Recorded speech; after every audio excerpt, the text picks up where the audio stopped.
La conferencia de esta noche se titula La batalla de los gigantes y esta noche vamos a regresar a la Biblia. Esta es una presentación de Apocalipsis capítulo 12, el libro de Apocalipsis de Juan. El Apocalipsis es la protección de Dios para los engaños de los últimos días. Como hemos visto, el Apocalipsis nos dice exactamente quiénes serán los actores principales al final de los tiempos, quiénes van a estar involucrados a traer esos grandes engaños e ilusiones y cómo las podemos evitar. El libro describe una batalla enorme entre las fuerzas del bien y las fuerzas del mal y nos da solo un breve resumen. Los detalles de la guerra son dados en los capítulos antes del capítulo 12 y en los capítulos después del capítulo 12. Así que esta noche vamos a mirar a esta batalla y vamos a mencionar a uno o dos componentes pequeños y después vamos a seguir en las próximas conferencias al centro del argumento y ver quién es quién y quiénes son las personas descritas aquí. Bueno, la batalla no empezó solamente en el Edén, pero antes de eso. Génesis 1:27, y creó Dios al hombre a su imagen, a imagen de Dios lo creó, varón y hembra los creó. Esta es una fantástica nueva creación donde Dios crea a seres que son hombre y mujer. Entonces Dios dijo, hagamos al hombre a nuestra imagen. Nuestra hace referencia a varias personas, conforme a nuestra semejanza y tenga potestad sobre los peces del mar, las aves de los cielos y las bestias, sobre toda la tierra y sobre todo animal que se arrastra sobre la tierra. Ese es un escenario totalmente nuevo, porque aquí ya se está creando un tipo de criatura que va a tener dominio. Señorío. Ninguno de los ángeles tiene señorío o dominio. Ninguno de los ángeles fue creado hombre o mujer. Este era un nuevo tipo de criatura. La Biblia nos dice claramente que los ángeles no son como nosotros. ¿Y por qué haría Dios esto? Ven, Dios iba a crear un nuevo tipo de criatura que entendería la perspectiva, el pensamiento de Dios hasta en la capacidad de su habilidad creativa. Porque dando a la luz nueva vida y cuidando de esa vida, nosotros aprendemos lo que significa tener el cuidado, así como el Dios lleno de amor lo tiene. Si nosotros traemos hijos a este mundo, sabemos que tenemos que poner una barrera de protección alrededor de ellos. El amor requiere eso. ¿Tiene esto sentido? El amor lo requiere. Y así Dios tuvo que poner una barrera de protección alrededor de su creación, que se conoce como los mandamientos de Dios. Pero Dios fue malentendido por sus criaturas, porque ellos creyeron que ahora estaban sujetos a reglas, a pesar de ser ellas criaturas exaltadas. Y así esta batalla surgió. La respuesta de Dios, en parte a este problema, es un nuevo tipo de criatura. Los bendijo Dios y les dijo, fructificad y multiplicaos. Eso Él no lo había dicho a ningún otro ángel. Llenad la tierra y sometedla, ejerced potestad. Eso tampoco Él lo había dicho a ningún otro ángel. Dios es el único que tiene potestad sobre los peces del mar, las aves de los cielos y todas las bestias que se mueven sobre la tierra. Génesis 1:26-28.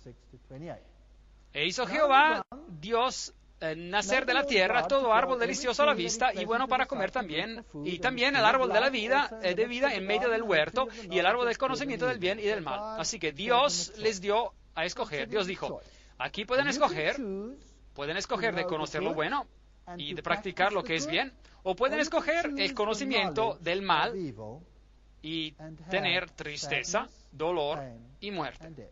La elección es de ustedes. Ustedes son agentes libres. Ustedes pueden elegir. El más grande regalo que Dios ha dado a cualquier criatura en el universo es el regalo de poder elegir.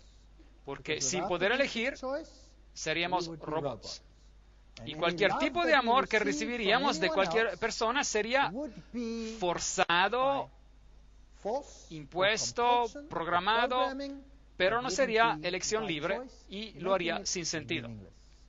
Pero la misma naturaleza de elegir implica que nosotros tenemos la capacidad de elegir.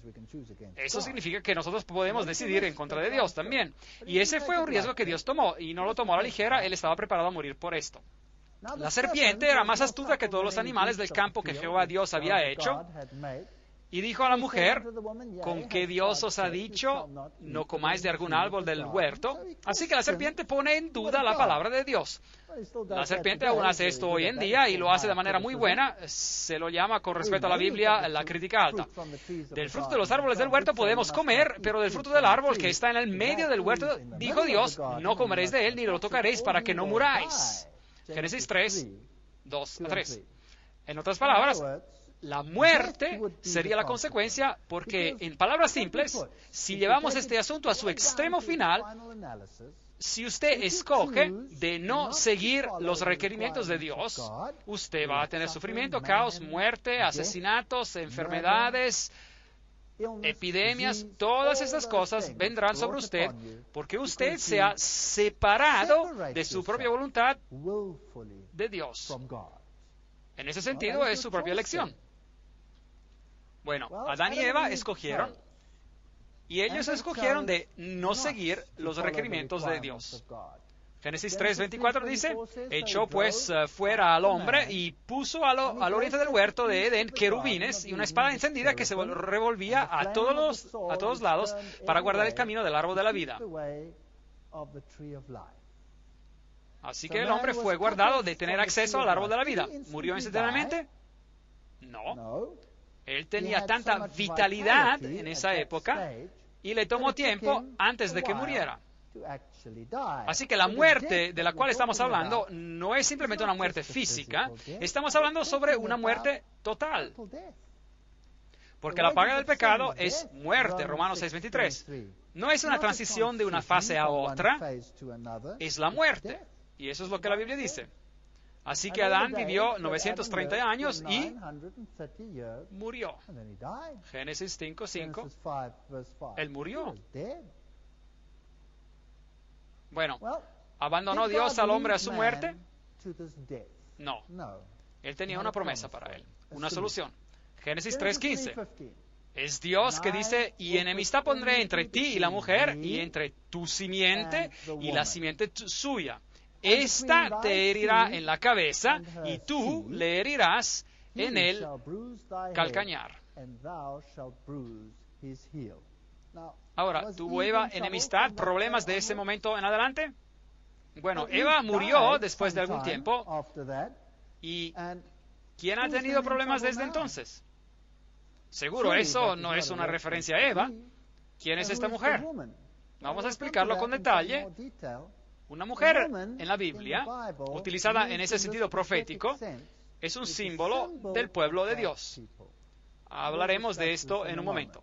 Así que cuando la Biblia habla de una mujer, de una esposa, es el símbolo de aquellos que están prometidos a Dios, es decir, su pueblo. Así que en otras palabras, yo pondré enemistad entre el pueblo de Dios y tu simiente, es decir, el pueblo de Lucifer, el pueblo de Satanás, y la simiente de ella. Y la palabra la simiente es singular. De ella saldría la simiente que salvaría a la humanidad. Y esa simiente, dice Pablo, es al singular, es la referencia a Jesús. Y cada persona que está en Jesús puede tener la vida eterna por medio de Él. En el idioma original dice Él, en género masculino, la simiente, el Salvador, te herirá en la cabeza y tú le herirás en el calcañar. Así que iba a haber guerra entre ellos dos. Ahora, a la Iglesia Católica Romana no le gusta cómo está el verso que utiliza el símbolo de una mujer como la Iglesia y lo cambia a hacer que signifique María, que no estaba viva en ese entonces y que iban a pasar muchos años antes de que ella viviera. Si el verso apuntara a María, esta serpiente hubiera estado sin enemigo por varios miles de años, y esto no tiene ningún sentido. Ahora, la Biblia Douay Rheims, en línea, dice: yo pondré enemistad entre ti y la mujer, y tu simiente y la simiente de ella, y ella herirá tu cabeza, y tú la herirás en el calcañar de ella. Eso es volcar totalmente el significado del Evangelio. Y eso ha hecho que otra persona sea el Salvador. Así que desde el comienzo, al parecer, hubo este conflicto. Así que en Apocalipsis 12 leemos sobre esta historia. Apareció en el cielo una gran señal, una mujer vestida del sol. Interesante. Una gran señal, una mujer vestida del sol, con la luna debajo de sus pies. Tenemos a dos símbolos aquí, la luna y el sol. Y sobre su cabeza una corona de 12 estrellas. El número 12 es significante. Estaba encinta y gritaba con dolores de parto en la angustia de alumbramiento. Ahora el catolicismo hace de este un texto literal y dice que María va a dar a luz a un hijo. Pero si interpretamos el texto de manera profética, eso significa que afuera del pueblo de Dios el Mesías saldría. Esto es lo que significa. Otra señal también apareció en el cielo, un gran dragón escarlata, que tenía 7 cabezas y 10 cuernos, y en sus cabezas tenía 7 diademas. Ya hemos hablado de todos estos detalles anteriormente. El dragón, como vamos a descubrir, es Satanás, Lucifer, el ángel caído. Las 7 cabezas son una referencia a lo que vimos en el libro de Daniel, donde todos los reinos del mundo en su totalidad tienen 7 cabezas y simbolizan los poderes presentes en la batalla a lo largo de la historia. Allí habría la batalla. Y 10 cuernos y en sus cabezas tenía 7 diademas. Así que Lucifer es el verdadero máximo soberano entre bastidores. Los 10 cuernos es una referencia a los reinos. Aquí hay este sitio web católico romano, del cual hemos leído anteriormente. Lo cito para traer todo esto en perspectiva. No es sorprendente que la mujer triunfaría sobre el dragón rojo porque las Escrituras nos dicen desde el comienzo esto. No lo dicen desde el comienzo. Vean a Génesis 3:15, que dice, y yo estableceré enemistad entre ti y la mujer, entre tu simiente y la de ella. Ella herirá tu cabeza, mientras tú la herirás en el calcañar. ¿De qué versión están citando? Están citando de la versión católico-romana. ¿Correcto? Están citando de la versión bíblica jesuita. No están ni citando a su propia versión en inglés llamada Las Buenas Nuevas, ni a esa versión se cita este verso de esta manera. Esa versión cita el verso de la manera correcta. Solo la Biblia jesuita cita este verso de la manera errada. Parece raro que ellos utilicen esta versión. Bueno, no tan raro. Se entiende que ellos quieran usar esta versión para apoyar a su teología. Y ellos siguen diciendo a María, la mujer de las Escrituras y la madre de los hombres, y noten esto, que guardan los mandamientos de Dios y se aferran a las verdades acerca de Jesús. Bueno, esta es una distorsión del texto también, porque el texto no se lee así, pero es una cita distorsionada de Apocalipsis 12:17, muy interesante. Así que ellos aplican Apocalipsis 12:17 a los que honran a María y guardan los mandamientos de ella. ¿Es eso básicamente lo que está diciendo? Muy bien. La Iglesia aplica las palabras maravillosas del libro Sabiduría 7:26. Ella, el resplandor que emana de la luz eterna. Ella, el espejo perfecto de la majestad de Dios. Ella, la imagen fidel de su bondad. Ahora, ¿quién es verdaderamente el resplandor de su gloria? Jesús. Aquí tenemos un conflicto entre dos ideologías. Porque María está llena de gracia, Lucas 1:28, la Iglesia, por medio del Papa Pío IX, en Ineffabilis Deus, una constitución apostólica publicada el 8 de diciembre de 1854, confirmó la tradición, noten aquí la palabra tradición, ellos saben que no es bíblico, la tradición que consideraba a María como concebida inmaculada. Así que la Iglesia Católica Romana aplica Apocalipsis 12 a María. Claro, la referencia dice también, nosotros guardamos los mandamientos de ella, porque ahí es donde hay la batalla. El Papa puede modificar la ley divina. Prompta biblioteca, el Papa, artículo 2. Y si comparamos a los 10 mandamientos, así como se leen en la Biblia, y los comparamos con los 10 mandamientos como son dados por la Iglesia Católica Romana, también en su Biblia oficial, ellos los tienen correctos. Solo su catecismo los tiene incorrectos. Los mandamientos originales dados por Dios: no tendrás dioses ajenos delante de mí. Bueno, aquí dice: yo soy Jehová tu Dios, no tendrás dioses ajenos delante de mí. Eso es lo mismo. El segundo mandamiento: no te harás imagen ni ninguna semejanza de lo que esté arriba en el cielo, ni abajo en la tierra, ni en las aguas debajo de la tierra. No te inclinarás a ellas, etcétera, etcétera. Este mandamiento fue borrado de aquí, borrado del Catecismo Católico Romano. Y el tercer mandamiento: no tomarás el nombre de Jehová tu Dios en vano. Y del otro lado se vierte en el segundo mandamiento. ¿Ven eso? Acuérdate del sábado para santificarlo. Santifica el día sábado, que es ahora el tercer mandamiento, cuando antes era el cuarto. Y ahora el resto son los mismos: honra a tu padre y tu madre, etcétera, etcétera, no hurtarás, etcétera, no matarás, etcétera, hasta el final. No dirás falso testimonio, no dirás falso testimonio. Pero ellos han sacado un mandamiento y ahora han tenido que dividir el mandamiento número 10 en dos, que es el mandamiento que dice: no codiciarás, el cual Pablo claramente indica como un mandamiento. No codiciarás la casa de tu prójimo, no codiciarás la mujer de tu prójimo, ni su siervo, ni su criada, ni su buey, ni su asno, ni cosa alguna de tu prójimo. Así dice en la Biblia. Ahora, por favor, noten cómo ellos tienen que dar la vuelta a este mandamiento. De lo contrario, no tendría ningún sentido si se cita como un mandamiento solo: tú no codiciarás la casa de tu prójimo. No tiene sentido, ¿verdad? Así que han movido esta frase y han puesto esta parte como el mandamiento número 9. Esta parte han puesto como el mandamiento número 9: tú no codiciarás la mujer de tu prójimo. Bueno, por lo menos ellos admiten que la mujer es más importante que la casa. Y después viene: no codiciarás los bienes de tu prójimo. Así que han dividido el mandamiento y cambiado su secuencia. Ahora, el protestantismo, en la confesión de Augsburg, es un poco más honesto que eso. Deja los mandamientos en la orden correcta, aunque en esa orden los mandamientos no tienen mucho sentido.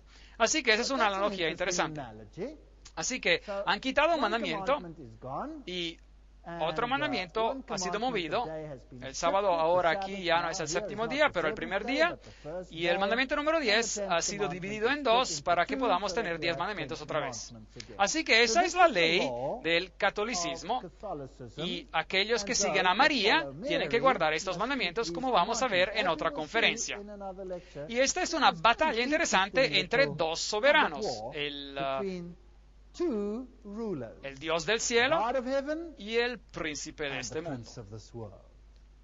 Bueno, seguimos. La enciclopedia católica lo admite bien francamente. La Iglesia, después de cambiar el día de reposo del sábado judío o séptimo día de la semana al primero, hizo que el tercer mandamiento, que de hecho tendría que ser el cuarto mandamiento, así que ellos admiten que ellos tienen que haber removido un mandamiento, porque si no, ese no sería el tercero, ¿correcto? Ellos lo admiten. Hicieron que el tercer mandamiento se refiera al domingo como el día de guardar santo, como el día del Señor.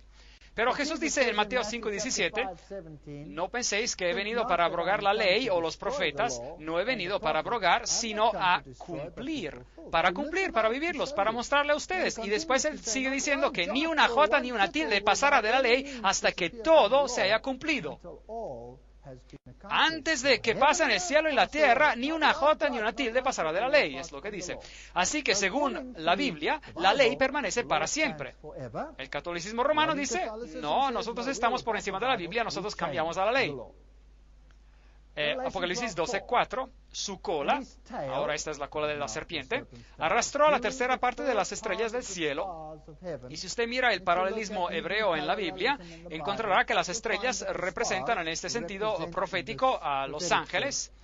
Así que podemos decir que Satanás arrastró a un tercio de los ángeles con él y los arrojó sobre la tierra.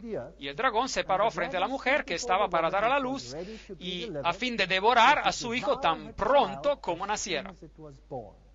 Del pueblo de Dios vendría el Mesías, y Satanás miraba para ver los tiempos del cumplimiento que se dan en el libro de Daniel de manera exacta, y él estaba mirando y esperando para que se diera a la luz este niño, y cuando este niño iba a nacer, él lo quería destruir al instante. Ella dio a la luz un hijo varón. que va a regir a todas las naciones con vara de hierro, y su hijo fue arrebatado para Dios y para su trono. En un versículo tenemos el nacimiento del Mesías y tenemos su resurrección y tenemos su ascensión al cielo. Todo en un versículo. Pero pueden ver que es un versículo todo al masculino, a pesar de que el catolicismo le gustaría imitarlo, y por eso tienen a la ascensión de María al cielo. Así que ella también muere, pero es despertada y tiene una ascensión al cielo. Así que todo es una falsificación.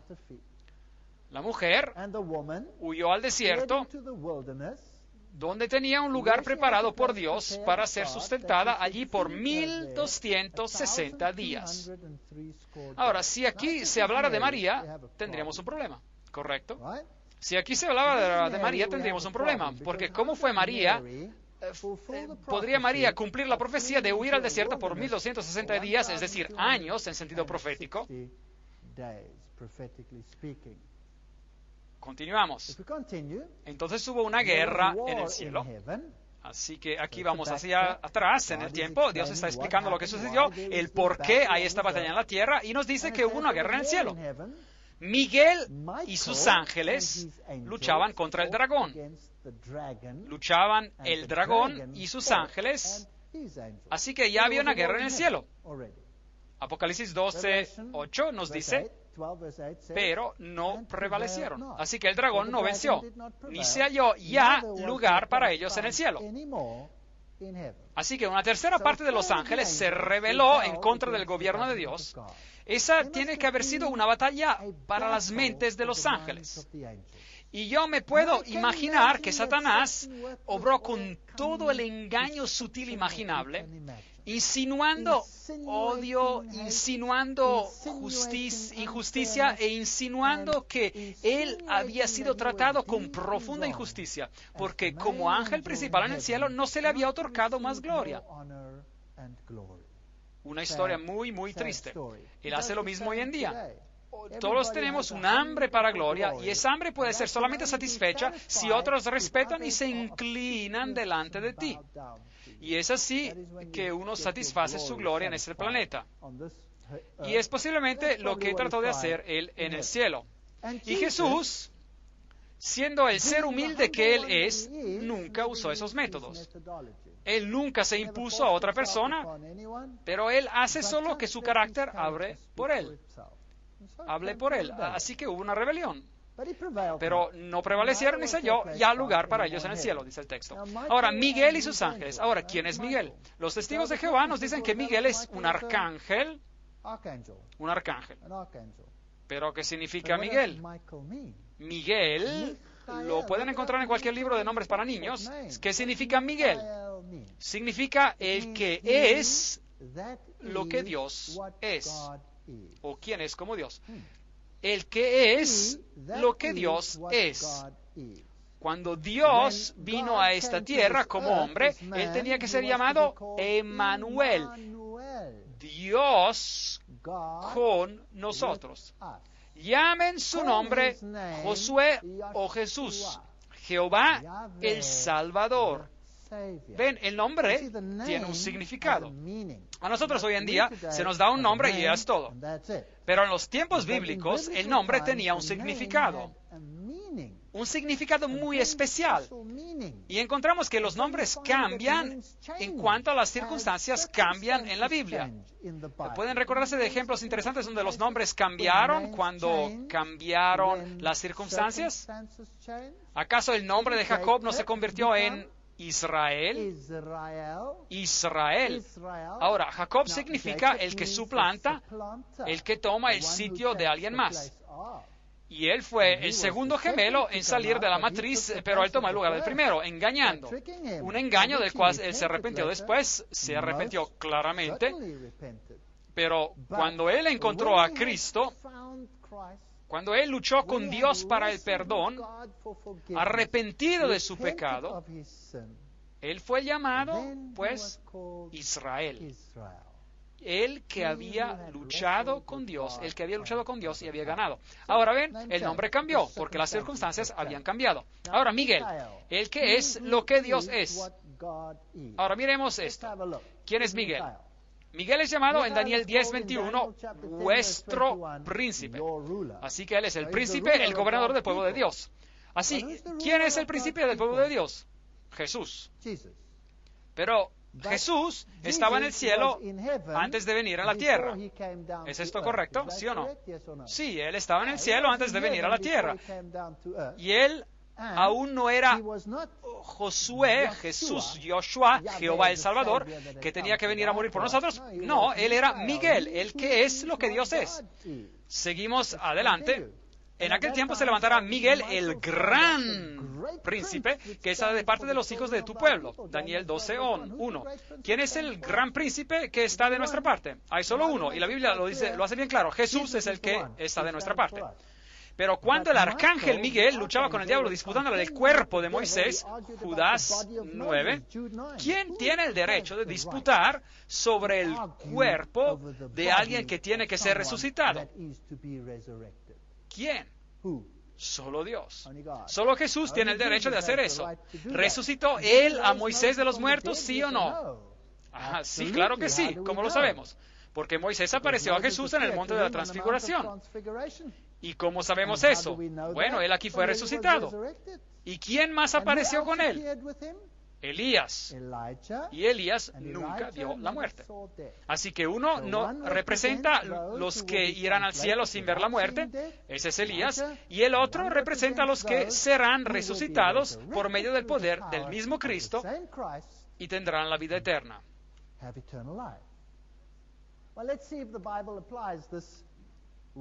Vemos ahora si la Biblia aplica esta palabra arcángel. El Señor mismo, ahora sabemos que este es Jesucristo, con voz de mando, con voz de arcángel y con trompeta de Dios descenderá del cielo. Entonces los muertos en Cristo resucitarán primero.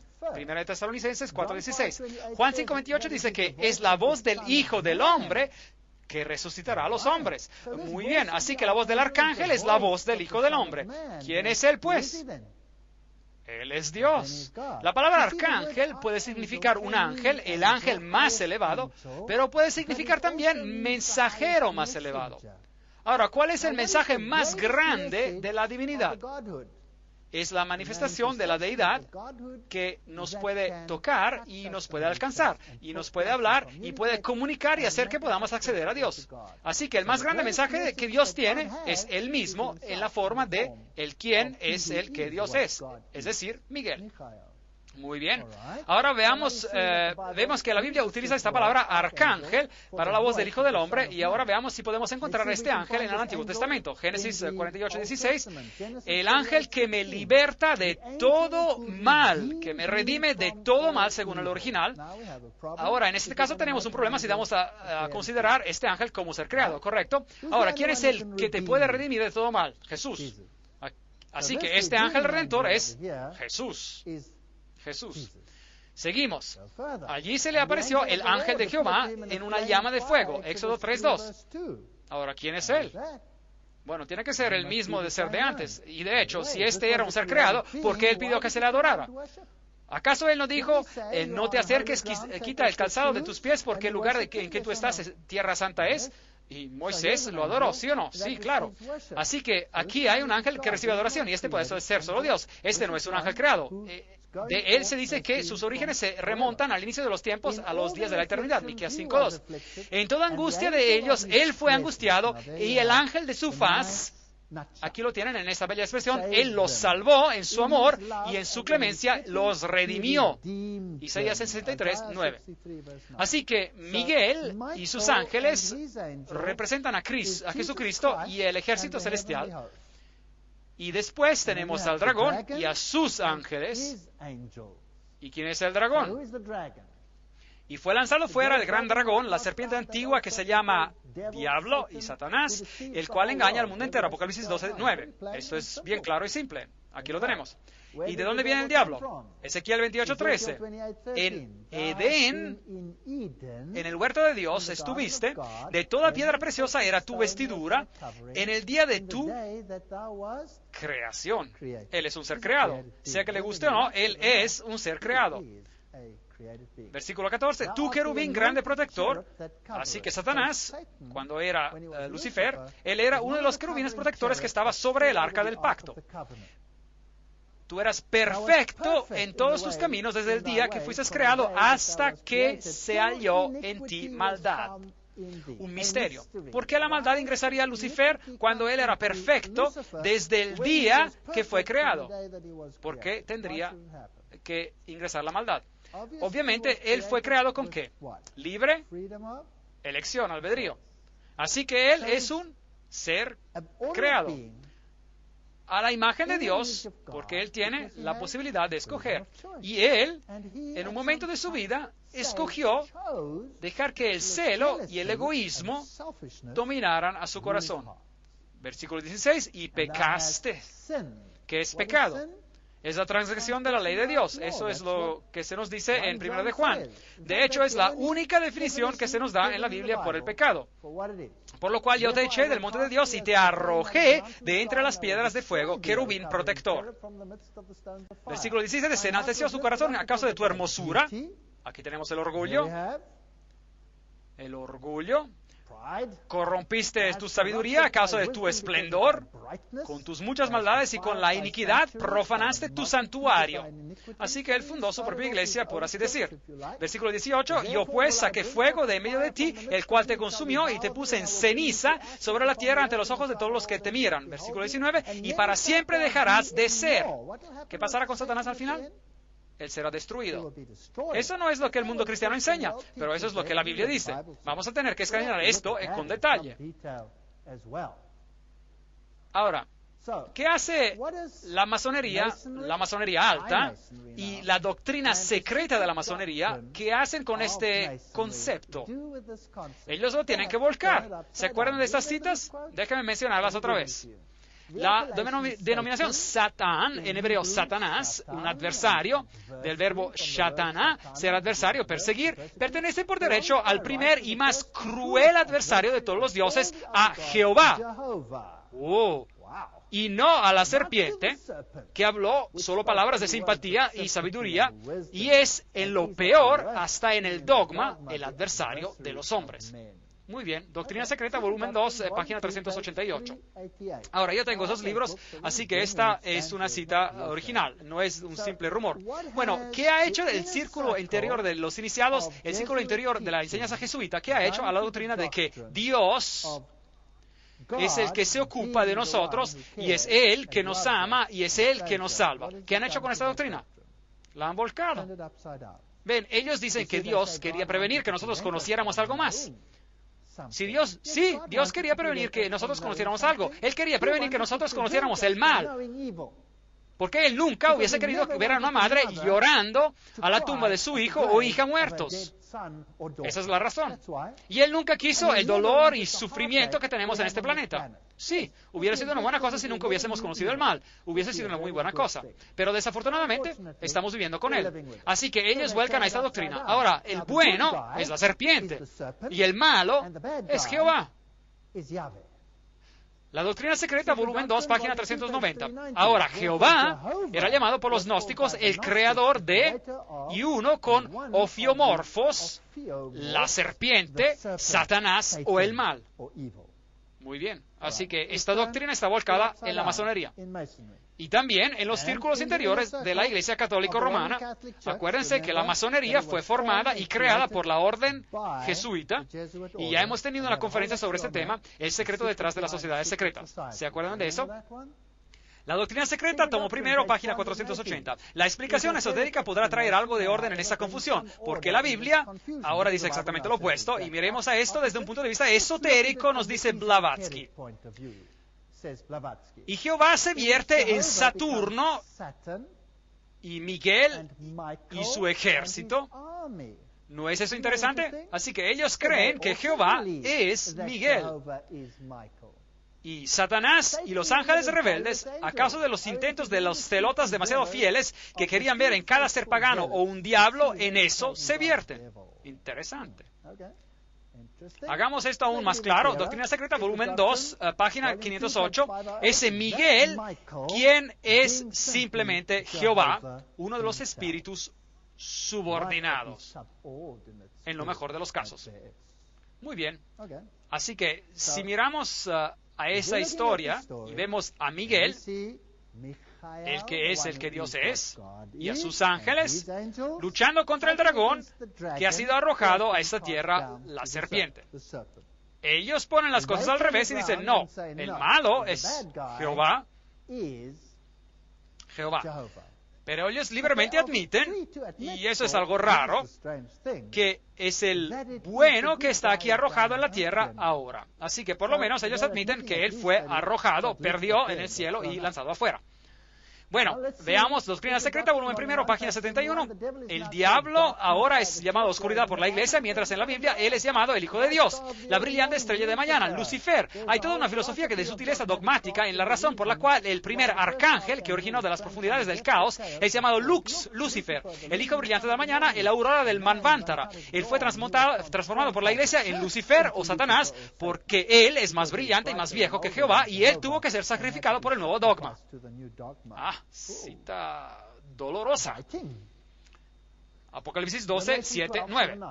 Fue lanzado fuera el gran dragón, la serpiente antigua, que se llama Diablo y Satanás, el cual engaña al mundo entero. Fue arrojado a la tierra y sus ángeles fueron arrojados con él. Eso es lo que la Biblia dice. Usted puede escoger si quiere creer a una opinión o a la otra. La Biblia dice que él fue arrojado a la tierra. También el círculo interior de la masonería cree que él está gobernando aquí en la tierra y fue arrojado afuera. Pero ellos dicen que él recibirá su dominio otra vez. Pero eso no es lo que la Biblia dice. Apocalipsis 12, 10 a 11. Entonces oí una gran voz en el cielo que decía, ahora ha venido la salvación y el poder y el reino de nuestro Dios y la autoridad de su Cristo, porque ha sido expulsado el acusador, el que los acusaba delante de nuestro Dios día y noche. Así que la Biblia dice que es el diablo que está aquí en la tierra y no es el ser bueno. Ellos lo han vencido por medio de la sangre del Cordero y de la palabra del testimonio de ellos, que menospreciaron sus vidas hasta la muerte. Así que Jesús vino a esta tierra, Él murió por nosotros, Él nos demostró que Dios es amor. No hay mayor evidencia que esta. Dios es amor. Y usted puede creer la mentira de ellos o usted puede creer en lo que la Biblia dice. Apocalipsis 12:12, por lo cual alegraos, cielos, y los que moráis en ellos. Estos son los ángeles, porque ellos también tienen que haber sufrido por mucho tiempo. Esta guerra ha durado mucho tiempo. ¡Ay de los moradores de la tierra y del mar! Estos son los pueblos, las naciones, porque el diablo ha descendido a vosotros con gran ira, sabiendo que tiene poco tiempo. Así que Dios va a limitar el tiempo del enemigo. Dios va a reducir el tiempo del experimento del enemigo con el pecado. Así que cuando miramos a los versos iniciales de Apocalipsis 12, apareció en el cielo una gran señal, una mujer vestida del sol. Esta es la iglesia de Dios, con el poder de Jesucristo detrás de ella, con la luna debajo de sus pies. Esta es la ley y el equipaje que necesitamos para luchar. Esa es la luz menor. Nosotros reflejamos a la luz mayor. Y sobre su cabeza una corona de 12 estrellas. Había 12 tribus de Israel. Había 12 apóstoles en la iglesia temprana. Estaba encinta y gritaba con dolores de parto en la angustia del alumbramiento. Ahora, avancemos y veamos a esta mujer con un poco más de detalle. Malaquías 4:2. Mas para vosotros, los que teméis a mi nombre, nacerá el sol de justicia, y en sus alas traerá salvación. Así que Jesús lo llama el sol, Él es el sol de justicia. Ahora, Lucifer también toma el símbolo del sol, que se aplica a Jesucristo, y Él lo aplica a Él mismo. Él quiere tomar todo el honor, y Él vuelca todo el mensaje del Evangelio. Su descendencia será para siempre y su trono como el sol delante de mí. Salmo 89, 36. Así que el sol se utiliza como símbolo de Jesús y Satanás toma el símbolo y lo aplica a la adoración de sí mismo, en última instancia. Salmos 89, 37. Como la luna será firme para siempre y como un testigo fiel en el cielo. ¿Un testigo de qué? ¿Qué hace la luna para que la podamos ver? refleja la luz del sol. Así que el testigo fiel, la luna bajo los pies de ella, simboliza el reflejar la gloria de Jesucristo al mundo. Ese símbolo de su pueblo, solo su pueblo puede hacer eso, porque Jesús mismo no tiene que reflejar su propia gloria. Él es su propia gloria. Así que esto simboliza el pueblo de Dios. 1 Pedro 2:9, pero vosotros sois linaje escogido, real sacerdocio, nación santa, pueblo adquirido por Dios. Eso es lo que tenemos que ser. Jeremías 6:2 hace esto un poco más claro y compara a la hija de Sión como a la bella y delicada dama. Así que aquí hay la comparación. El pueblo de Dios es comparado a una mujer hermosa. Sión, bueno, asegurémonos otra vez, Isaías 51:16, diciendo a Sión, pueblo mío eres tú. Así que aquí tenemos el paralelismo. El pueblo de Dios ha sido comparado a una mujer bella y delicada. Isaías 54:5, porque tu marido es tu hacedor. Jehová de los ejércitos es su nombre. Él es tu redentor, el Santo de Israel, el que será llamado Dios de toda la tierra. Porque como a una mujer abandonada y triste de espíritu, te llamó Jehová, como a la esposa de la juventud que es repudiada, dice el Dios tuyo. Así que ella representa ya a María o al pueblo de Dios. De seguro representa al pueblo de Dios. Oseas 2:19-20. Te desposaré conmigo para siempre, te desposaré conmigo en justicia, juicio, benignidad y misericordia. Te desposaré conmigo en fidelidad y conocerás a Jehová. Así que nosotros estamos casados con Jesucristo. El matrimonio es un símbolo de la relación entre Cristo y su pueblo. Es triste que los matrimonios no siempre reflejan esa relación. Pero tendrían que reflejarla. Esposos, amad a vuestras esposas, así como el Señor amó a su iglesia. Y mi Dios nunca me ha forzado a hacer algo, nunca me ha pisoteado. Él me ha creado un agente libre y me dice, escoge. Si tú quieres escogerme a mí, está bien. Si tú quieres escoger a otro, está bien. Pero yo voy a llorar. Es todo lo que dijo. Porque tengo celo sobre vosotros, con celo de Dios, pues os es desposado con un solo esposo para presentarnos como una virgen pura a Cristo. Segunda de Corintios 11:2. El simbolismo aquí es increíble. Increíble. La mujer es la iglesia. Y estaba encinta y gritaba con dolores de parto en la angustia del alumbramiento. Apocalipsis 12:2. Ella dio a la luz un hijo varón que va a regir a todas las naciones con vara de hierro, y su hijo fue arrebatado para Dios y para su trono. Apocalipsis 12:5. Así que el pueblo de Dios viene, del pueblo de Dios viene el Mesías. Juan 4:22. Vosotros adoráis lo que no sabéis.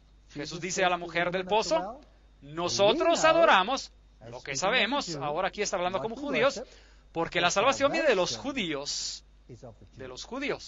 Del pueblo de Dios. Así que del pueblo de Dios saldría el Mesías. Salmos 2:7-9. Yo publicaré el decreto. Jehová me ha dicho, mi hijo eres tú. Yo te engendré hoy, pídeme y te daré por herencia a las naciones y como posesión tuya a los confines de la tierra. Los quebrantarás con vara de hierro, como vasija de alfarero los desmenuzarás. Dios va a ser el vencedor en la batalla tremenda. Él va a ser el vencedor en esta batalla tremenda.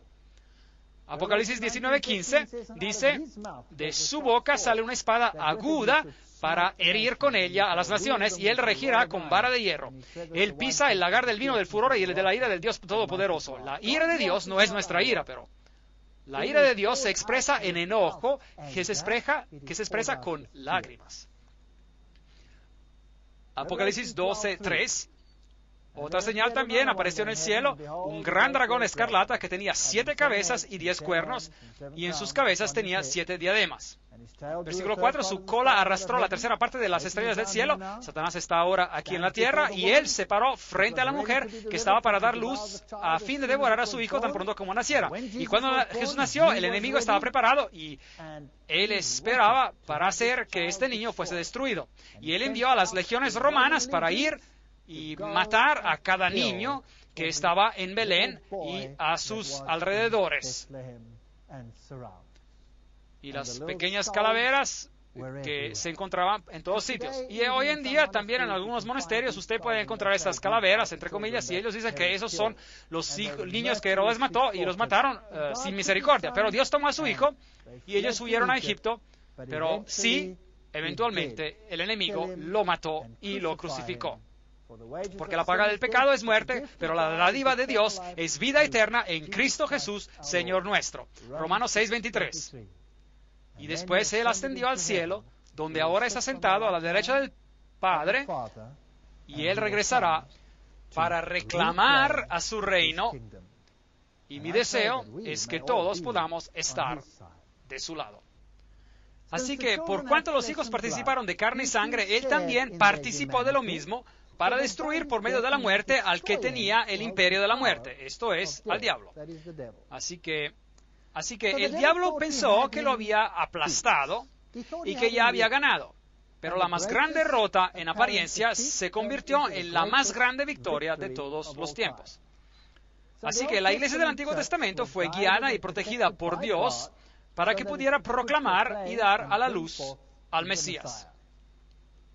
Apocalipsis 12:13, el dragón persiguió a la mujer que había dado a luz al hijo varón. Ahora, ¿es esta María? ¿O qué hizo el dragón después de que el Señor ascendió al cielo? ¿Qué hizo? Él persiguió al pueblo de Dios. Así que el dragón, Satanás, ahora persigue a los que profesan a Jesucristo. Apocalipsis 12:6, la mujer huyó al desierto. Este es un sitio donde hay poca gente, donde no hay muchas naciones, un desierto, un sitio seco, escondido, sitios solitarios, donde tenía un lugar preparado por Dios para ser sustentada allí por 1260 días. Apocalipsis 12:6. Ya hemos hablado de esto anteriormente. Ahora, examinemos un paralelismo hebreo en este texto. 1260 días. Si nosotros vamos a Apocalipsis 12:14, tenemos el mismo simbolismo, pero se le dijeron a la mujer, aquí está la mujer, se le dieron a la mujer las dos alas de la gran águila para que volara delante de la serpiente al desierto, a su lugar donde es sustentada por un tiempo, tiempos y la mitad de un tiempo. Así que aquí tenemos a dos tiempos mencionados aquí, 1260 días y tiempo, tiempos y la mitad de un tiempo, pero tenemos el mismo simbolismo que viene descrito. Tenemos a la mujer, tenemos al desierto y tenemos al periodo de tiempo que vienen mencionados. ¿Qué nos dice esto? Que estamos hablando del mismo periodo de tiempo. A nivel profético, este es el mismo periodo de tiempo. Día por año te lo he dado. Ezequiel 4:6. Esto significaría 1260 días proféticos, es decir, 1260 años literales. Y encontramos a estos periodos de tiempo en Daniel 7:25, tiempo, tiempos y medio tiempo, y en Daniel 12:7, tiempo, tiempos y la mitad de un tiempo, 3 años y medio proféticos, y 3 años y medio por 360 es igual a 1260. 42 meses proféticos, 30 días por mes, ese era el mes hebreo, 30 por 42 es igual a 1260, 1260, un tiempo, tiempos y la mitad de un tiempo, y 42 meses, 1, 2, 3, 4, 5, 6, 7 veces. 7 es el número de algo completo. Este poder toma el lugar de Dios y lo logra por 7 veces. Ahora hemos tratado de este asunto anteriormente, del periodo de 1260 días, cuando hablamos del capítulo 11 de Apocalipsis. Así que no voy a tratar de esto aquí en detalle. Es suficiente decir que el sistema papal empezó oficialmente su dominio en el año 538 y fue oficialmente terminado en el 1798 con una herida aparente cuando Berthier tomó al Papa cautivo y Napoleón declaró que el dominio del Papa estaba anulado. Claro, la Biblia dice que la herida sanaría y que este poder otra vez se convertiría en bestia y que todo el mundo lo seguiría. Pero durante este periodo de 1260 días, de 538 a 1798, el papado persiguió al pueblo de Dios ferozmente y el pueblo de Dios se esparció y se escondió en el desierto, en lugares desiertos. Números 1:51-53, el santuario estaba en el medio de entre su pueblo Y Juan 1:14, Jesús habitó entre nosotros. El santuario que representaba la vía a la salvación y Jesús la puerta, Jesús el sacrificio, Jesús es el que lo lava uno, Jesús la luz del mundo, Jesús el intercesor, Jesús el pan de la vida, Jesús es el que nos protege de las consecuencias de la ley. Esa es la historia del santuario. Él nos cubre con su justicia. Todo eso representa a Jesucristo. Y la iglesia en el desierto y el santuario en el desierto. Paralelos maravillosos entre el Antiguo y el Nuevo Testamento. Así que el objetivo de Satanás era de atacar a la iglesia de Dios.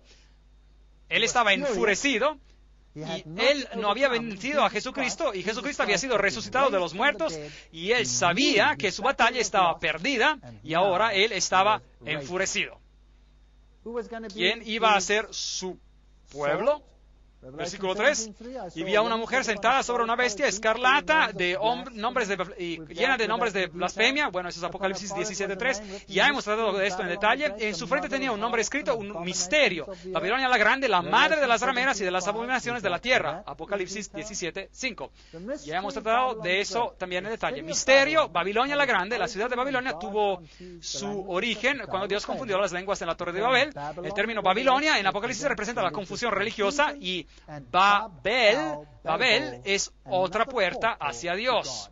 Es otra manera de ser salvado. Así que, ¿qué representa este sistema? Número 1, representa la autoridad del hombre. Número 2, las palabras del hombre.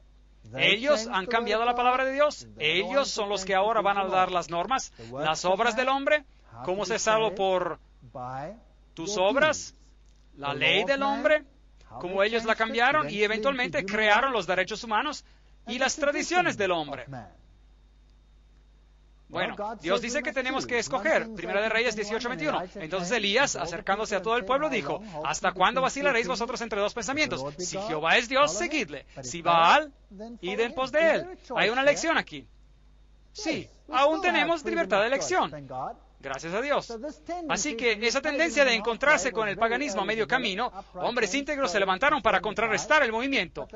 Pero la apostasía siguió hasta que la iglesia, con la excepción de un pequeño remanente, estaba sumergida bajo superstición pagana. Las dos Babilonias, página 93, escrito por Hislop. Y así el paganismo ingresó a la iglesia con una fachada cristiana. Ya examinamos los símbolos, la media luna o la hoz, la estrella, simbolizando el nacimiento del Mesías que le daría a uno el poder de convertirse en Dios y de vivir para siempre. Y ellos tenían el mismo sistema en Mesopotamia, como también en Egipto, donde ellos tenían a la Trinidad, Isis, Horus y Set. Los gnósticos volcaron el Evangelio por completo, nos hicieron a nosotros Dios y a Jesucristo el diablo. El sol se convirtió en la fuente de vida física y la serpiente en la fuente de vida espiritual, y Escolapio se convirtió en la serpiente dadora de vida, la serpiente Dios, y en cada esfera Él era el gran sanador. Así que en la medicina, en la farmaquea, la farmacia, de hecho, significa hechicería. La misma palabra en griego. La palabra para hechicería es farmakeia. Es lo mismo aquí. Él sería el sanador. Así que tenemos el misterio de la iniquidad, según de Tesalonicenses 2:7, y a un misterio, Babilonia la Grande, Apocalipsis 17:5. Así que tenemos a otro sistema de salvación. Según de Timoteo 4:4, y apartarán de la verdad del oído y se volverán a las fábulas. ¿Cómo se hace guerra contra la mujer? De manera física y espiritual. Pero Dios, habiendo pasado por alto los tiempos de esta ignorancia. Me gusta este texto. Hechos 17:30. Porque siempre se hace la pregunta, ¿qué pasa con los que no saben? ¿Qué pasa con los que se encuentran en el catolicismo hoy en día? Que adoran a Dios según lo mejor de sus conciencias. ¿Qué pasa con ellos? ¿Van a ser todos perdidos? No. Dios pasa por alto, dice el texto, los tiempos de esta ignorancia. Dios cierra un ojo a los tiempos de su ignorancia y los juzga según la luz que ellos tienen y según la habilidad que ellos tienen para hacer lo correcto, según las circunstancias de su conocimiento. Eso es un Dios justo. Me gusta esto. El que sabe hacer lo bueno y no lo hace, comete pecado. Santiago 4:17. Oh, aquí hay el otro lado de la moneda. En otras palabras, si usted sabe que lo que es bueno y usted no lo hace, ¿qué pasa? Para usted se convierte en pecado. Usted se convierte en responsable. Bueno, este hombre, el emperador Constantino, él escribió las primeras leyes contrarias a la ley de Dios. Y toda persona que no quería, en los tiempos tempranos de la cristiandad, era perseguido, que no quería obedecer. Y ellos lo han vencido por medio de la sangre del Cordero y de la palabra del testimonio de ellos, que menospreciaron sus vidas hasta la muerte. Apocalipsis 12:11. Así que esas personas perseguidas sufrieron bajo el ataque tremendo del dragón. El cristianismo temprano estaba basado totalmente y completamente en la palabra de Dios. Y ellos creían que eran justificados gratuitamente por su gracia, mediante la redención que es en Cristo Jesús. Romanos 3:24. No hay nada que yo pueda hacer para ganar puntos con Dios. Nada. Nada. Toda buena obra que yo tengo es una consecuencia de su gracia salvadora. Así que yo no me puedo comprar mi entrada al cielo, y yo no puedo poner dinero en la caja de dinero y hacer que mis pecados sean cancelados, ¿correcto? Yo no puedo hacer eso. Pero eso es lo que la iglesia de la Edad Media enseñaba. El sistema divino es totalmente el opuesto. Es la autoridad de Dios, es la palabra de Dios, el amor de Dios, la ley de Dios, las enseñanzas de Dios. Ahora, ¿qué dice Robert Schuller sobre esto? Él dice, no, estamos totalmente equivocados. Tenemos que alejarnos de esta idea de que la religión está basada en Dios. La religión tendría que ser basada sobre el hombre. ¿No estamos regresando con esto al sistema de Babilonia, sí o no? Él está enseñando la religión de Babilonia. Así que él es parte de Babilonia. O por lo menos sus enseñanzas lo son. Dos sistemas muy diferentes de religión que se enfrentan. Apocalipsis 17:4, y la mujer estaba vestida de púrpura y escarlata, adornada de oro, de piedras preciosas y perlas, y tenía en la mano un cáliz de oro lleno de abominaciones y de la inmundicia de su fornicación. Ya hemos tenido una conferencia sobre este texto, y no lo voy a repetir, pero esto es de lo que se trata este sistema. Apocalipsis 17:1-2. Ven acá y te mostraré la sentencia contra la gran ramera. Es decir, este sistema apóstata, la que está sentada sobre muchas gentes, muchas aguas. Con ella han fornicado los reyes de la tierra. Desafortunadamente hemos visto esto cuando tuvimos la conferencia sobre las Naciones Unidas y el nuevo orden mundial. Han fornicado los reyes de la tierra y los habitantes de la tierra se han embriagado con el vino de su fornicación. Y todo el mundo cree en estas doctrinas extrañas que ni son bíblicas. El cristianismo se vertió en popular y también se vertió en una religión mayoritaria. Los miembros permanecen siendo paganos como lo eran antes. El error y la corrupción ahora ingresan a la iglesia como un diluvio. Historia de la iglesia de Wary, página 54. Este es simplemente un hecho. El Apocalipsis predijo que miles iban a ser engañados cuando las falsas enseñanzas de la antigua Babilonia entrarían a la iglesia. ¿Por qué? ¿Por qué? Efesios 6:12.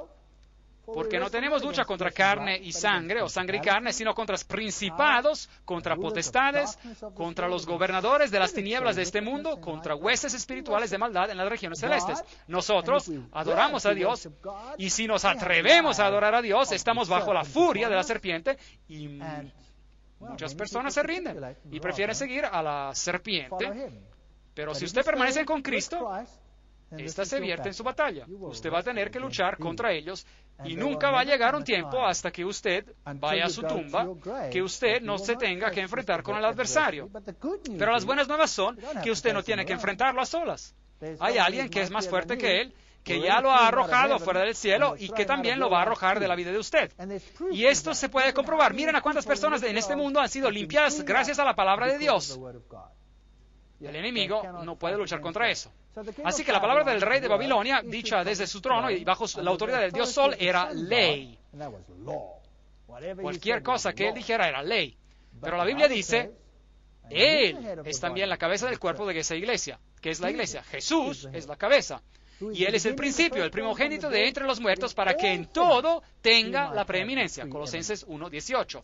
Así que tenemos dos sistemas. Hoy en día tenemos el papado que dice, todo poder bajo mis pies, y tenemos al cristianismo, el verdadero cristianismo, que dice, todo el poder bajo los pies de Jesús. Y estos dos poderes nunca se podrán combinar. Ellos siempre estarán en oposición.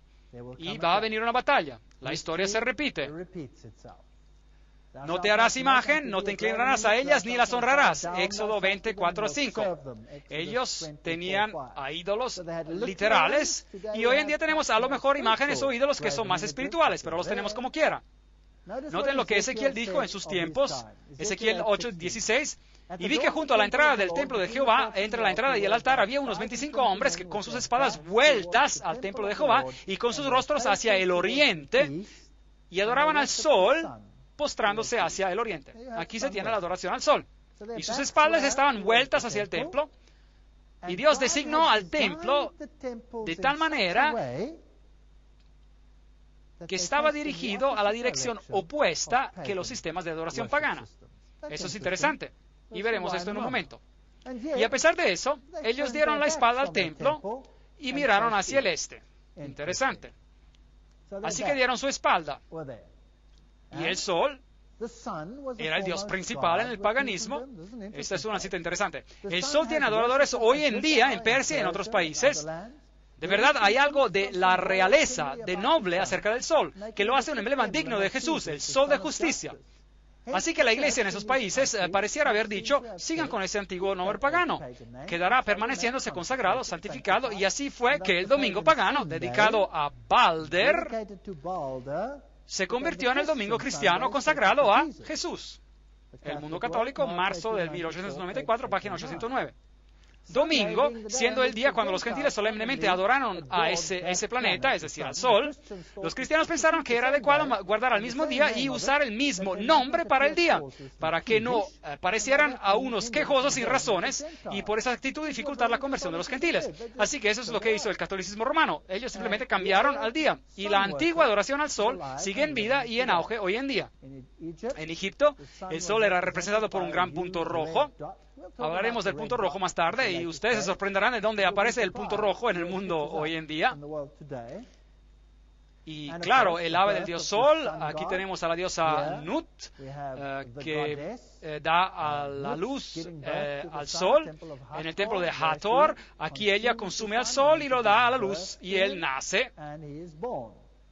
Y aquí ustedes tienen lo mismo en el sistema egipcio, el sol naciendo, después ella da a la luz y el dios sol nace. Lo mismo ocurre en la religión azteca, en México, el dios sol naciendo de la mujer. Aquí usted tiene el trono de los reyes de Sri Lanka y ven al sol ahí arriba como parte del sistema de adoración. El trono de los faraones también tenía el sol y el trono de Roma también tenía el disco solar sobre él. Y ellos eran todos sistemas paganos de adoración al sol. Si usted estudia la egiptología, encontrará los discos rojos entre los cuernos y tendrá a los leones que cargan el disco solar al horizonte. Eso era parte de la religión egipcia. Y si nosotros miramos a nuestros tiempos, el lunes era el día a la luna, y con la asimilación de los dioses paganos anglosajones y escandinavos, Tyr, uno de los dioses más antiguos de la mitología nórdica, fue identificado con Marte, y así que tenemos en inglés el día de Tis o Tuesday, es decir, el día martes. Y el día miércoles en inglés es Wednesday, y es derivado de Woden, también conocido como Odín o como Thor, el dios del trueno, y en alemán se dice Donnerstag, la palabra Donner significa trueno, de los pueblos germánicos tempranos, y se convirtió con el jueves, o Thursday en inglés, hecho asociado con el dios romano Júpiter. Y mientras la palabra viernes, Friday en inglés, es derivada de Frigg, la esposa de Odín, y la madre de otro dios pagano, Balder. Así que usted tiene a todos ellos, y el día de Saturno, o sábado en inglés Saturday, está seguido por el domingo, el día de reposo y de recreación, así como se observa hoy en día. El sol en la mitología y el arte, esta es una publicación de la UNESCO. Así que ellos nos dicen que todo nuestro sistema, toda nuestra cultura está basada en el sistema pagano de la adoración al sol. Si ustedes miran el Papa Giovanni XXIII, y él tenía el sol ahí, y los símbolos del sol que el papado mundo usa hoy en día, y los símbolos masónicos van más allá de lo que uno puede mencionar. Hay toda una conferencia que se llama El vino de Babilonia, si usted quiere ver todo el simbolismo en el catolicismo que se refiere a la adoración del sol. De hecho, todo se refiere a la adoración del sol. Isis, Horus, Seb, el emblema de la orden jesuita, significa Isis, Horus, Seb, la Trinidad egipcia, y usted puede encontrar todos estos símbolos en las basílicas, muy fascinantes, las cruces allí, los símbolos de los pájaros, los símbolos de los yantras, de todas las deidades paganas de la adoración al sol. Y este símbolo allí es muy interesante. Este es el dios del sol Helios, en una tumba pagana descubierta en 1574 abajo de la Basílica de San Pedro. Ven, el Vaticano está construido sobre la sede de un templo pagano. Y de hecho, donde sea posible, cada catedral en el mundo está construida sobre la sede de un templo pagano. Donde sea posible. Y hay algunos criterios que se tienen que cumplir. Ellas están construidas, si es posible, mirando hacia el este, que es, por supuesto, lo opuesto de lo que la Biblia ordena sobre este asunto. Si ustedes ingresan a la Plaza Vaticana, ustedes encuentran la más grande rueda solar al mundo, la rueda dentro de la rueda, emulando al trono de Dios, que también tiene una rueda dentro de una rueda. Esta es una rueda con 8 brazos, se la llama la rueda solar, y básicamente está diciendo: este es el trono de Dios. Aquí es el símbolo de Shamash, y usted verá a 2 cruces, una con las líneas rectas y una con líneas onduladas. Las onduladas representan al lado femenino y las rectas representan al lado masculino. Aquí hay un símbolo de Shamash, y Shamash, por supuesto, era la deidad que es el equivalente de Pan. Pan era el dios de la foresta. Diana era su compañera. Ella era la diosa de la foresta. Así que si ustedes quieren mirar al emblema del Departamento Forestal de Canadá, su propio país, fíjense en su emblema, sí, en su emblema. El de ustedes mismos, yo lo vi hoy en la oficina forestal, es el símbolo de Shamash. Muy interesante. Y ustedes saben que las forestas son santas estos días porque Pan está allí. Y aquí hay otro símbolo, un sello cilíndrico de Persia. Y aquí tienen el símbolo de Zoroaster. Y este lo encontrará en Bombay, en India, que se utiliza hasta el día. Lo encontrarán en el sacerdocio de Zoroaster, que sigue existiendo hoy en día. Ese es el sistema de adoración. La llama es el símbolo del sol en Bombay. Aquí están los sacerdotes trabajando con la llama, símbolos de Shamash.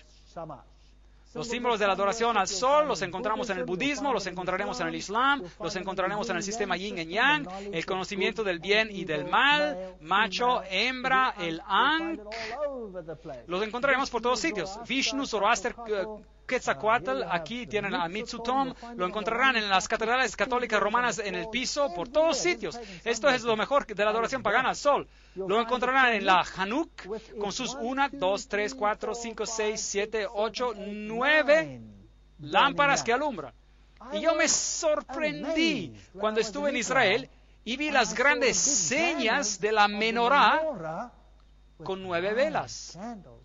Y yo me pregunté, ¿qué les ha pasado? Este es paganismo abierto que se hace ver por todo Israel.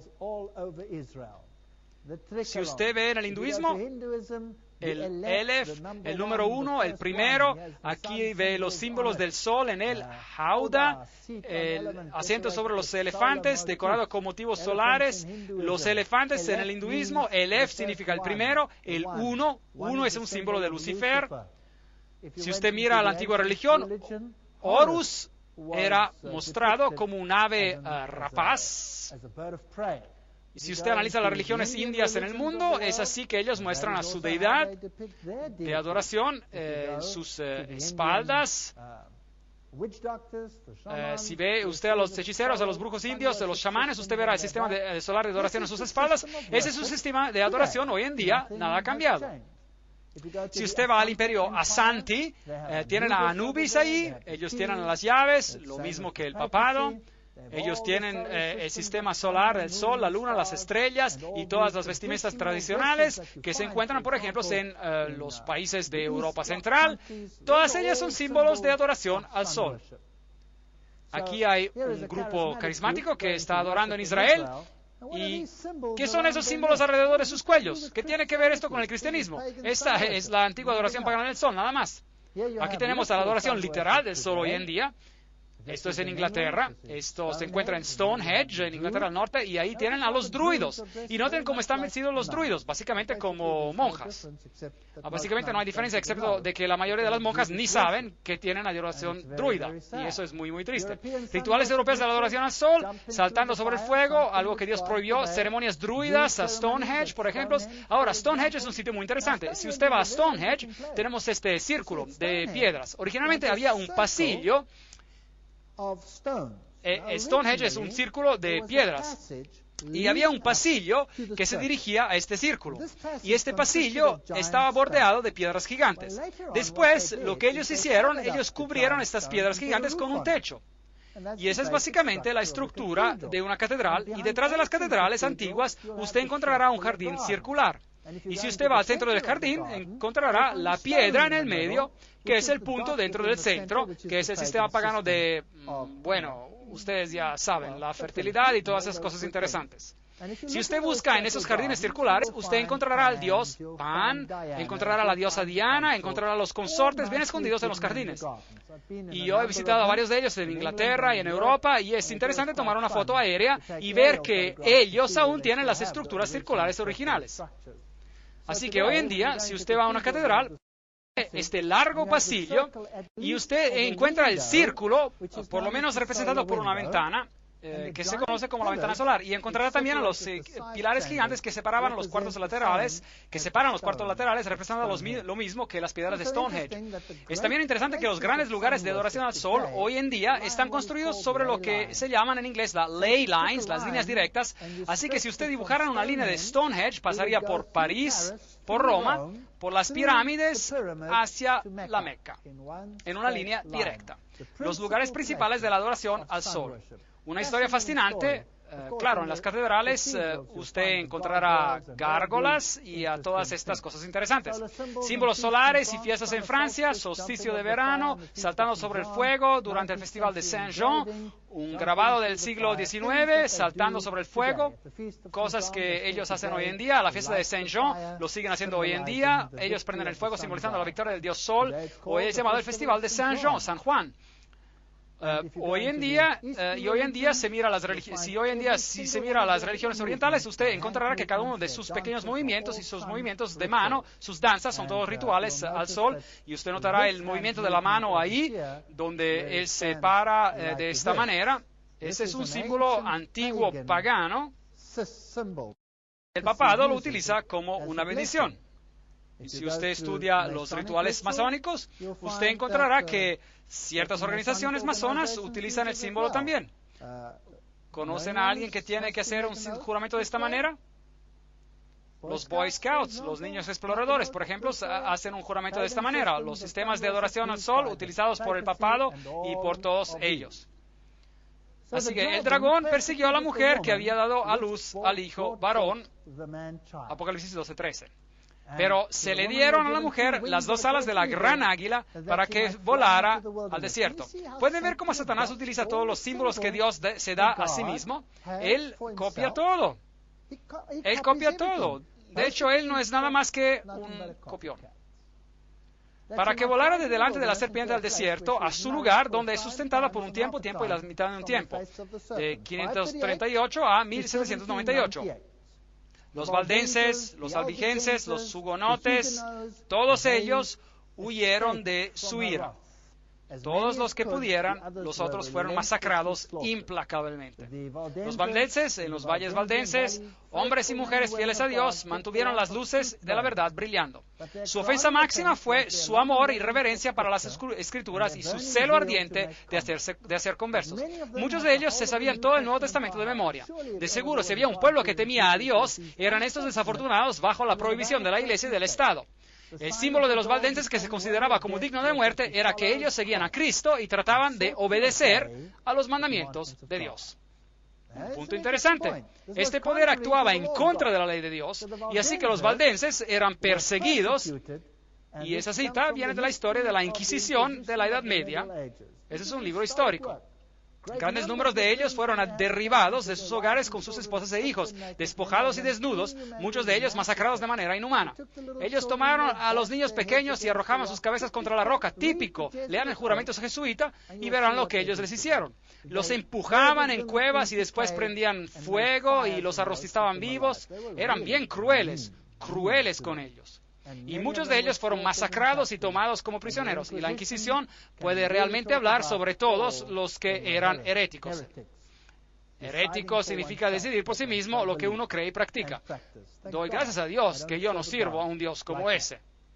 Pues por este escrito apostólico presente le damos esta orden estricta que por cualquier medio que usted pueda, destruyan a todas estas herejías y destruyan de su diócesis todos los que han sido contaminados por ellas. Usted ejercerá el poder eclesiástico contra ellos y contra todos los que se sospechen que se hayan asociado con ellos. Ellos no podrán apelar contra sus juicios y si es necesario usted podrá causar que los príncipes del pueblo los supriman con la espada. Eso es lo que ocurrió, eso es historia. Así que el dragón persiguió a la mujer. Y Papa León hizo fundir o prensar esta medalla donde él tiene a la mujer con la copa en su mano y las letras Fides del otro lado.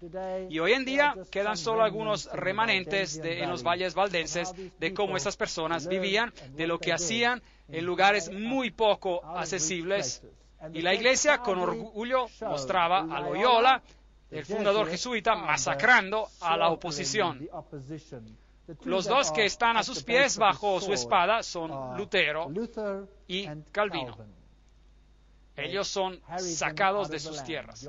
Juan Hus fue también uno de los primeros anunciadores. Primero se le prohibió de dar misa, la misa, y solo se le permitía hablar, y eso fue una bendición. De ese púlpito, todo lo que podía hacer era predicar la palabra de Dios. Maravilloso. Así que toda la liturgia se le dejó a un lado y la palabra de Dios fue hecha perfecta, y él llamó al papado Babilonia, el rey de Babilonia. Esta era su iglesia original, ahí estaba su banco, y ahí contra la pared él tenía ese cuadro con el Papa cabalgando en un gran caballo, y después tenía a otro cuadro de Jesús sobre un asno, y él dice, ¿quién es más potente? ¿El siervo o el amo? Preguntas interesantes. Él murió en la hoguera por sus comentarios y fue traicionado. Y aquí ellos colgaban a los cuerpos de los que iban contra ellos. Estos son los monumentos hugonotes, y ya hemos hablado de ellos. Así que Martín Lutero y Melanchthon, uno de temperamento fuerte y el otro manso, y de vez en cuando uno necesita a personas como Pedro y de vez en cuando a personas como Juan. Martín Lutero, Juan Wycliffe, Juan Knox, Tyndale, Calvino, estos eran los grandes predicadores. Y la serpiente arrojó de su boca tras la mujer agua como un río. Así que él utilizó a las naciones del mundo para perseguir. Él utilizó particularmente a Francia. Francia tendrá un día que responder de una responsabilidad tremenda, empezando por Clodoveo, el rey, y hasta los tiempos de los hugonotes, la persecución de los albigenses, y la noche de San Bartolomé, la masacre de los hugonotes franceses, tendrán que responder de mucho. Y las guerras francesas y todos esos asuntos. Pero la tierra, los sitios pocos poblados, pues la tierra abrió su boca y se tragó el río que el dragón había echado de su boca. Apocalipsis 12, 15, 16. Y Apocalipsis 17, 15 declara, y también me dijo, las aguas que has visto, donde se sienta la ramera, son pueblos, muchedumbres, naciones y lenguas. No tenemos que adivinar. Así que las naciones fueron enviadas a perseguir al pueblo de Dios, pero la tierra donde no había agua se abrió. Así que ellos huyeron a los Estados Unidos. Están viviendo aquí en este país hoy en día. Estos son los descendientes de esos creyentes valientes. Ellos se fueron a África, ellos empezaron una nueva vida. Y su símbolo representa libertad. Pero desafortunadamente hay una sombra en este símbolo, es masónico. Entonces el dragón se llenó de ira contra la mujer y se fue a hacer la guerra contra el resto de la descendencia de ella. Apocalipsis 12, 17. Ahora, esta mujer huyó al desierto por 1260 días. Y esto nos lleva a la fecha 1798. Y ella huye a lugares solitarios y el nuevo mundo se puebla. El protestantismo toma raíz en el nuevo mundo, y de este protestantismo un nuevo remanente surge. Entonces el dragón se llenó de ira contra la mujer, contra la iglesia, y se fue a hacer la guerra contra el resto de la descendencia de ella. Ahora, ¿quiénes son ellos? Bueno, aquí hay un atributo contra los que guardan los mandamientos de Dios y tienen el testimonio de Jesucristo. Aquí hay una pista importante. Y vamos a tener que descubrir de la Biblia quiénes son ellos. Me gustaría saber quién es este remanente que enfurece al dragón, que guarda los mandamientos de Dios y tiene el testimonio de Jesucristo. ¿Y qué significa todo eso? Bueno, Daniel nos dice, en aquel tiempo se levantará Miguel, el gran príncipe que está de parte de Dios, de los hijos de tu pueblo. Será tiempo de angustias, cual nunca fue, desde que hubo gente hasta entonces, pero en aquel tiempo será libertado tu pueblo, todos los que se hallan escritos en el libro. Increíble. Estamos viviendo al final de los tiempos. El periodo de la mujer en el desierto ya se ha acabado. El dragón ahora está enfurecido contra el remanente de su simiente, los que guardan los mandamientos de Dios y tienen el testimonio de Jesucristo. Pero Miguel se levantará antes de que el dragón los destruya, y el dragón llegará a su fin, y te arrojé de entre las piedras del fuego y querubín protector, y yo pues saqué fuego de medio de ti, el cual te consumió, y te puse en ceniza sobre la tierra. Ezequiel 28, 16, 18. Esta batalla entre estas dos fuerzas gigantes, Miguel y sus ángeles, y su iglesia, la mujer, y Satanás y sus ángeles, y su iglesia, la ramera de Babilonia. Estas dos fuerzas van a llegar a un último enfrentamiento. Y sería interesante saber si los dos lados se pueden identificar el uno al otro. Eso sería muy interesante. ¿Qué pasaría si de un lado apuntaran literalmente y dijeran, son ellos? Ya veremos. Bienaventurados los que guardan sus mandamientos, para que su potencia o derecho sea en el árbol de la vida, y que entren por las puertas en la ciudad. Apocalipsis 22, 14, Reina Valera Antigua. Así que vale la pena guardar los mandamientos de Dios, no para ganar un sitio en el cielo, pero porque uno elige obedecer a Dios en vez del hombre. Y este es el punto del asunto, y es una cuestión de obediencia por amor, no obediencia para obtener algo, La Biblia dice en 2 Corintios 7:10, la tristeza que es según Dios produce arrepentimiento para salvación, pero hay una tristeza que no conduce al arrepentimiento. ¿Cuál es la diferencia entre esos dos? La tristeza que no conduce al arrepentimiento es la tristeza sobre la pérdida, pero no sobre lo que uno ha hecho. Pero una tristeza que conduce al arrepentimiento es una tristeza que conduce al reconocer que yo soy culpable y tengo un problema y yo necesito de un Salvador. Y cuando yo lo he reconocido a Jesucristo y yo me aferro a Él y yo recibo poder de Él para limpiar mi vida y para hacer lo correcto, es Él que lo hace y no yo. Es por su gracia que yo soy salvo y no por mis obras. Así que ellos, sí, guardan los mandamientos no para ganar la vía al cielo, más bien ellos lo hacen porque admiran y honran a su Salvador y su Redentor. Dos sistemas en guerra, un dragón y una mujer de blanco. ¿Y sus atributos? Ellos guardan los mandamientos de Dios y tienen el testimonio de Jesús. Efesios 4, 5 dice, un solo cuerpo, un solo espíritu, como fuisteis también llamados en una misma esperanza de vuestra vocación, un solo Señor, una sola fe, un solo bautismo. ¿Hay acaso miles de fees que conducen al cielo? ¿O solo una? Una, y solo una. Y esta noche vamos a tener que hacer una decisión sobre de qué lado vamos a estar, sea de un lado o al otro. Y claro, vamos a tener que recibir más detalles antes de que podamos entender su plenitud. Todo esto en su plenitud.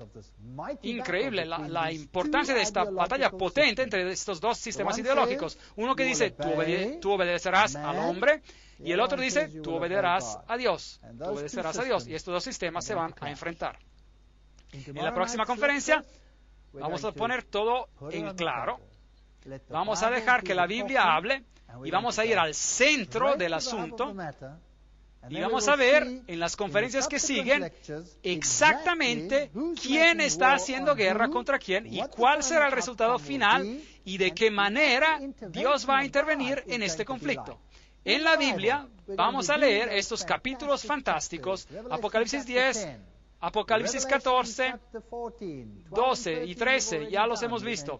Y vamos a estudiar a los últimos capítulos, la restauración de todas las cosas. No se las pierdan porque ahí van a ver cuál será la respuesta final. Sin ella, ustedes van solo a saber lo que es el lado malo, pero no van a saber qué es la solución al problema. Que Dios los bendiga y proteja mientras reflexionan sobre estos asuntos. Hasta la próxima conferencia.